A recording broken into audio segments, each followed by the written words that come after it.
ஒரு சிறு சம்பவம் வரலாறாக மாறுவது உண்டு.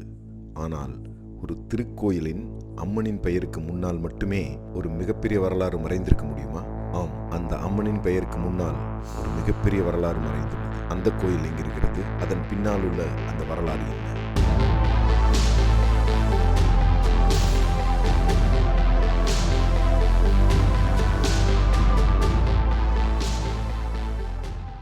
தமிழ்நாட்டின் செல்வ செழிப்புக்கு மிகவும் முக்கிய பங்காற்றும் நதியான காவிரியின் துணை நதியாம் நொய்யல் நதியின் கரையோரம் கொங்கு நாட்டின் பல்லடம் பகுதி உள்ளது.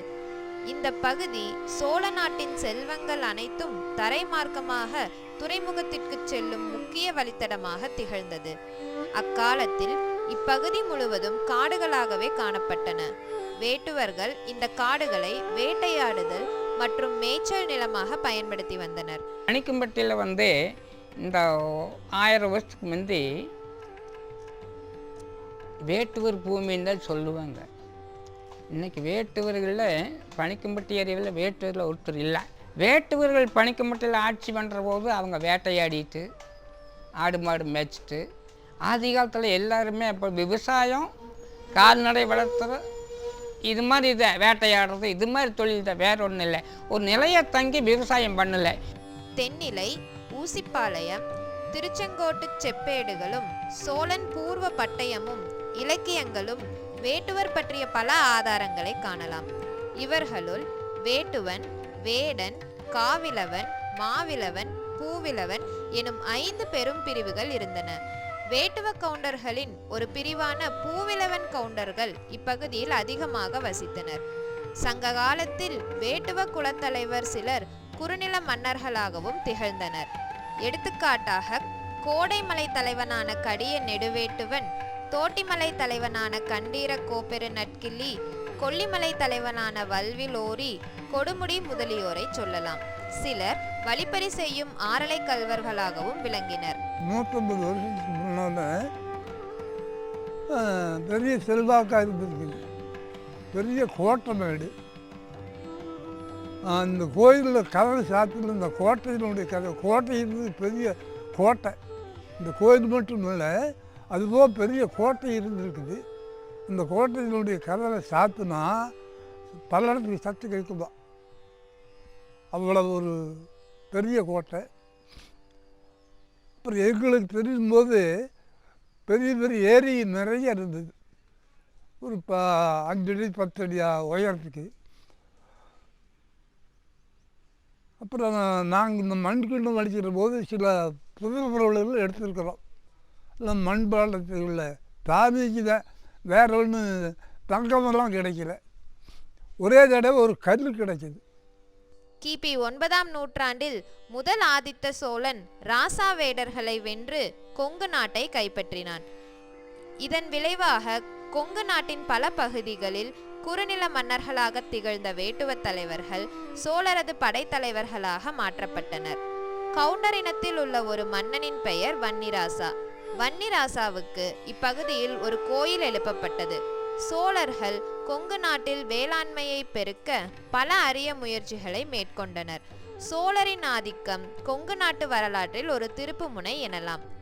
மாரியம்மன் கோயிலையோ கோட்டையிலையோ மணி அடித்தாங்கன்னா கொசம்பாளையம் ஒரு 3 கிலோமீட்டர் தாண்டி ஏறாமேடுன்னு சொல்லுவாங்க.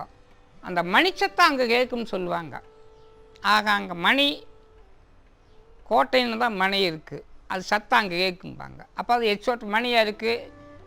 ஆச்சா, அதே மாதிரி ரூட்டு பொள்ளாச்சி ரோடு வெங்கட்டாவத்துலேருந்து கோயில்கிட்ட ஒரு வடிவத்தில் கோட்டைக்கு சேரும். வேலப்பாண்டம்பாத்துலேருந்து அங்கேருந்து வர்றபோது ஒரு வடிவில், ரங்கசமத்துலேருந்து வர்றபோது ஒரு வடிவில் போய் சேரும். பால்சமத்துலேருந்து வர்றபோது நாசம்பாலத்துலேருந்து வர்றபோது பணிக்கம்பட்டி ஜாயிண்டாகி ஒரே ரூட்டாக போகும். ஆக நாசம்பாலத்தில் ஒரு ரூட்டு, வெங்கட்டாவரத்துலேருந்து ஒரு ரூட்டு, வேலப்பாண்டம்பாளையம் ஒன்று, ரங்கசமுத்திரம் ஒன்று, பல்லடத்துலேருந்து ஒரு ரூட்டு, 5 ரூட்டு வரும்.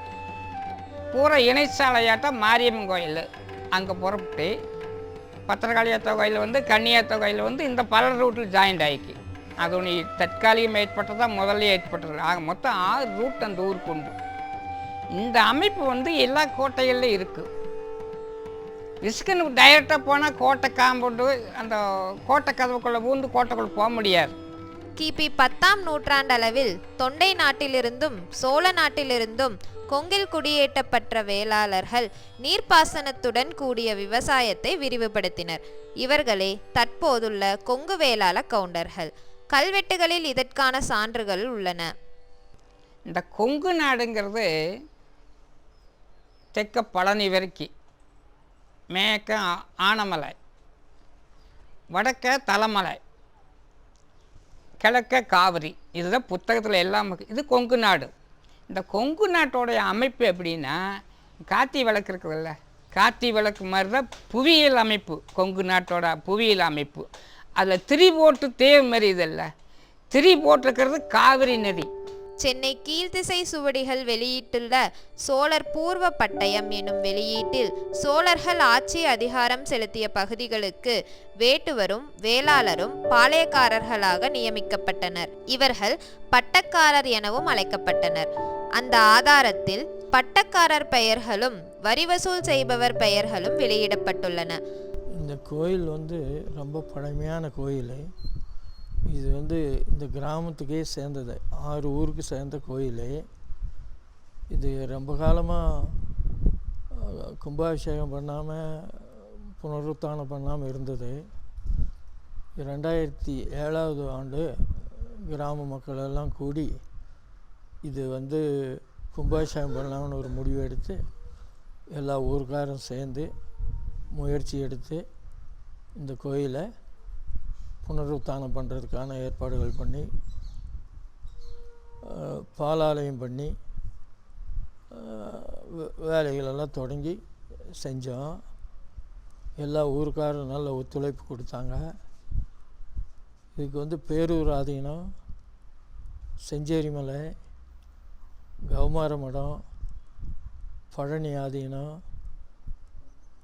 பரன்பாளை ஆதீனம், இவங்களை கூடலாம் ஆலோசனை பண்ணி கோயிலை நிர்மாணிக்கிறதுக்கான வேலைகளெல்லாம் நாங்கள் செஞ்சுட்டு வந்தோம்.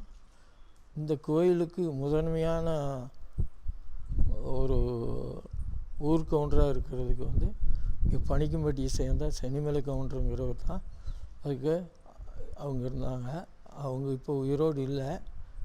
அவங்களுடைய மகன் அவங்க இருந்து இதையெல்லாம் எங்களோட எல்லாம் இருந்து நாங்கள் எல்லாம் சேர்ந்து பண்ணி 2008ஆவது ஆண்டு ஜூன் மாதம் இதுக்கு கும்பாபிஷேகம் பண்ணி அதுக்கு உண்டான எல்லா ஆகம விதிமுறைப்படி உண்டானதெல்லாம் செஞ்சு கும்பாபிஷேகத்தை முடித்து 48 நாள் மண்டல பூஜை செஞ்சு இதை நிறைவு செஞ்சு பண்ணணும்.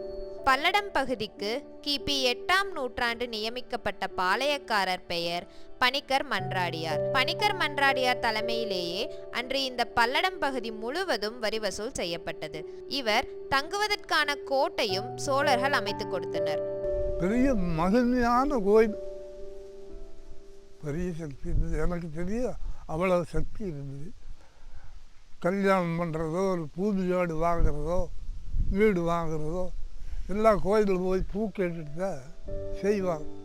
கோட்டைக்கு கிழக்கே கட்டப்பட்ட அம்மன் கோவிலே தற்போதுள்ள கோட்டை மாரியம்மன் கோவில். நான் 62 வரைக்கும் கல்லூரியில் படிச்சுட்டு வெளியூர்களை மற்றதெல்லாம் இருந்தேன்.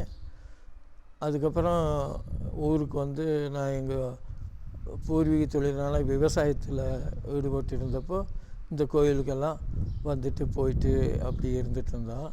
அப்போ இந்த கோயில் ரொம்ப சின்ன கோயிலாக குறைவான மக்கள் போயிட்டு இருந்த மாதிரி இருந்துட்டு இருந்தது. என்னுடைய இதில் 2 தடவை பொங்கல் சாட்டினாங்க. அந்த விழா தான் இந்த கோயிலில் மாரியம்மன் கோயில் பொங்கல்னு நடந்தது. அந்த பொங்கல் விழா தான் எனக்கு தெரிஞ்சு இந்த கோயிலில் நடந்த விழாக்கள்.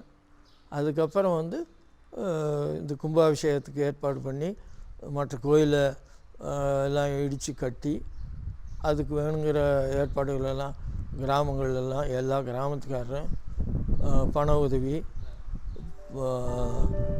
அவங்கவுங்க வேலை செஞ்சு எல்லா உதவிகளும் பண்ணி இந்த கோயிலை நிர்மாணித்தோம். பணிக்கர் மன்றாடியார் பெயரிலேயே இந்த ஊருக்கு பணிக்கம்பட்டி எனும் பெயர் வந்தது. மாரியத்தா கோயில் சாட்டுனா எங்களுக்கு சாமி இங்கே வரும். அப்புறம் இங்கே வந்துச்சுன்னா அதுக்கு உண்டான எது எல்லாம் இது பண்ணிகிட்டு இருந்தா. அப்புறம் எப்பவுமே நம்பி போயிட்டு இருந்தா. அப்புறம் மறுக்க நான் எனக்கு அது ஒரு மனசுக்குள்ள ஒரு சத்தியவான் சாமியாகவும் இருந்தது. ஒரு கலைக்கு போக இது பண்ணிகிட்டு இருந்தா. அப்புறம் ஒரு பையனுக்கு வந்து ஒரு 7 வயசு இருக்குது. 7 வயசில் நான் ஒரு தவிர்க்க முடியாத தங்கச்சிக்கு டெலிவரின்னு சொல்லி ஆஸ்பத்திரி போயிட்டோம். போனதுக்கு பிறகு அத்தை ஃபோன் பண்ணாங்க, இந்த மாதிரி அம்மையாட்டுக்கு சம்பூர்ணா அந்த மாதிரி இன்றைக்கி வந்துருன்னு சொல்லி சொன்னாங்க. அங்கே தவிக்க முடியாத சூழ்நிலையாக போச்சு. சரி டெலிவரி ஆகிடுச்சுங்கத்தான் நான் வந்துடுறேன் அப்படின்னு சொல்லிவிட்டு மறுச்ச நாள் இங்கே வந்துட்டேன். வந்த பிற்பாடு இந்த மாதிரி வந்து அதில் துவைச்சி போட்டு வீட்டுக்குள்ளே போனேன். போனதையும் பையன் அம்மா எனக்கு என்ன கண்ணு தெரியல அப்படின்னா. அப்புறம் உடனே அத்தை வந்து சத்தம் போட்டாங்க, இந்த துணி நீ கொண்டு வந்துருக்கூடாது சம்பூர்ணா, நீ அங்கேயே எல்லாம் பண்ணியிருக்கோன்னு வீட்டுக்கு கலகனர் போயிருக்கோன்னு சொன்னாங்க. அப்புறம் நான் இல்லைங்க இந்த மாதிரி தப்பு பண்ணிட்டுன்னு சரி வா வெளியிட்டு வந்து சொம்பு எடுத்து கொடுத்தாங்க.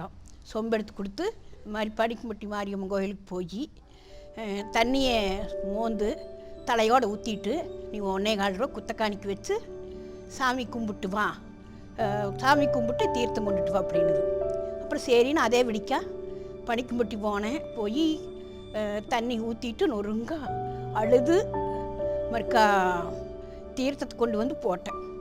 போட்டு சாயந்தரமே பையனுக்கு பரவாயில்ல நல்லா இருக்குமா கண்ணு தெரியுமா அப்படின்னா. எனக்கு அப்போவே ஒரு இது அப்போ இருந்தே நான் நல்லா சாமி எப்படி இருந்தாலும் முடிஞ்ச அளவுக்கு நான் போய் கும்பிட்டே இருந்தேன்.